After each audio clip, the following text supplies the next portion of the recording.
एक छोटा सा गांव रामनगर। उसमें रोहित अपने माता पिता के साथ रहता था। रोहित कक्षा 8 का छात्र था। रोहित बहुत अच्छे नंबरों से पास हुआ था। वह बहुत खुश था। उसकी गर्मी की छुट्टियां चल रही थी। घर में रहते हुए वह बोर हो रहा था। उसने अपनी मम्मी से कहा, मम्मी मम्मी, मुझे बुआ जी के घर जाना है। उसकी बुआ का घर उसके घर से 1.5 किलोमीटर दूर है और वो जंगलों से होकर है। उसकी माँ ने उससे कहा, बेटा, तुम्हें जाना है तो जाओ, मगर एक बात ध्यान रखना, रास्ते में जो जंगल पड़ता है ना, उसमें एक बरगद का पेड़ है, वहाँ से मत जाना, दूसरे रास्ते से जाना, क्योंकि वहाँ पर एक चुड़ैल का साया माना जाता है और तुम्हें उस रास्ते से बिल्कुल भी नहीं जाना है। इतना सुनते ही उसने अपनी माँ से कहा, मम्मी, मैं आपकी बात मानूंगा, मैं वहाँ से नहीं जाऊंगा। इतना कह के वो घर से निकल जाता है और वो अपने रास्ते पे चल देता है।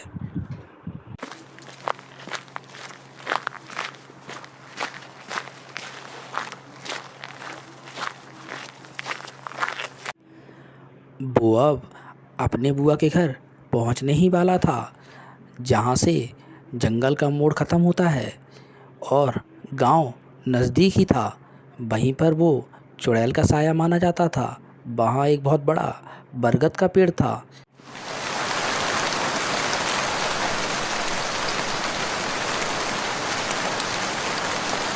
थोड़ी ही देर में वहाँ पर बारिश शुरू हो गई। अब उसे लगा कि मैं क्या करूँ। उसने सोचा, ऐसा कुछ होता तो है नहीं। उसने सोचा, थोड़ी ही देर में बारिश जब बंद हो जाएगी तब बुआ के घर के लिए निकल जाएंगे, क्योंकि बारिश बहुत तेज़ हो रही थी। उसने अपने घर पर फ़ोन लगाया कि मम्मी, मैं बस पहुंचने ही वाला हूं और यहाँ बारिश हो रही है। जैसे ही मैं घर पहुंचूंगा मैं आपको फ़ोन कर लूँगा।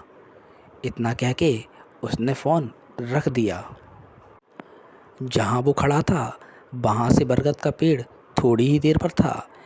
उस समय रोहित फ़ोन पर बात कर रहा था। उसको कुछ पता नहीं चला कि कोई उसे देख रहा है या देख रही है, क्योंकि वो चुड़ैल उस बरगद के पेड़ पर बैठकर मुस्कुरा रही थी। उसे लगा कि अब तो मेरा शिकार आ गया है, इसे खाकर मैं अपनी भूख मिटाऊंगी। इतना सोचते ही वो नीचे उतर आई। या धीरे धीरे वो चुड़ैल रोहित के पास आने लगी और और आते ही साथ रोहित से बोली, क्या कर रहा है तू यहाँ? आज मुझे बहुत तेज भूख लग रही थी और ऐसे बारिश में कुछ मिलना तो वैसे ही नहीं था। अच्छा हुआ कि तू आ गया। अब मैं तुझको खाऊंगी और मज़े उड़ाऊंगी। इतना सुनते ही रोहित को तो चक्कर ही आ गए और वो वहीं पर बेहोश होकर गिर पड़ा। थोड़ी ही देर में रोहित को जब होश आया तो उसने देखा वो चुड़ैल वहीं पर खड़ी है और बहुत ज़ोरों से हंस रही है।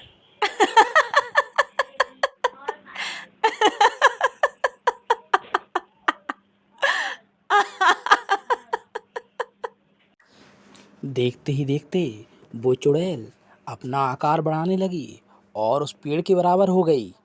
यह देखकर रोहित बहुत ज़्यादा डर गया। अब बचकर कहाँ जाएगा बच्चे? इतना कहकर चुड़ैल रोहित की ओर बढ़ने लगी। रोहित अंदर ही अंदर डर के मारे कांप रहा था, मगर वो क्या कर सकता था, क्योंकि आसपास कोई था नहीं और वैसे भी उस पेड़ के पास कोई नहीं जाता था। बारिश भी बहुत तेज़ हो रही थी और ऐसे मौसम में किसी से कोई मदद मिल जाए बहुत ही मुश्किल बात थी। भगवान ने उसकी सुन ली, क्योंकि थोड़ी ही देर में एक आदमी उसी की ओर बढ़ता चला आ रहा था। रोहित ये देखकर थोड़ा खुश हुआ कि शायद उसकी ज़िंदगी बच जाए। जैसे ही वो आदमी रोहित के पास पहुंचा और उसने चुड़ैल को देखा, उस उसने कहा, क्यों री, तू आज भी यहीं पर है? तूने लोगों को परेशान करना नहीं छोड़ा? अभी बताता हूँ तुझे। पता नहीं क्या हुआ, उस आदमी की आवाज़ सुन के वो चुड़ैल भी डरने लगी। शायद वो चुड़ैल उस आदमी को पहले से जानती थी। दरअसल वो आदमी एक तांत्रिक था और किसी काम के सिलसिले में वो जंगल से होकर गुजर रहा था। कहते हैं ना, जब सच्चे मन से कोई याद करता है तो मदद के लिए कोई ना कोई पहुंच जाता है, और भगवान ने उस तांत्रिक को रोहित की मदद के लिए भेज दिया। थोड़ी ही देर में वो चुड़ैल रोने लगी और डर से कांपने लगी।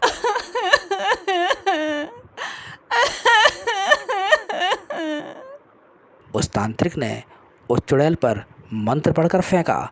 जैसे ही वो मंत्र चुड़ैल तक पहुंचा, मौका पाके वहाँ से भागना अच्छा समझा और वो वहाँ से भाग गई। जैसे ही वो चली गई, उस तांत्रिक ने रोहित से कहा कि बेटा, तुम यहाँ क्या कर रहे हो, तुम यहाँ कैसे आ गए। रोहित ने बताया। रोहित ने अपने साथ बीती हुई सारी बात उस तांत्रिक को बता दी और अपनी जान बचाने के लिए उनको धन्यवाद दिया और अपने बुआ जी के घर की ओर चल दिया।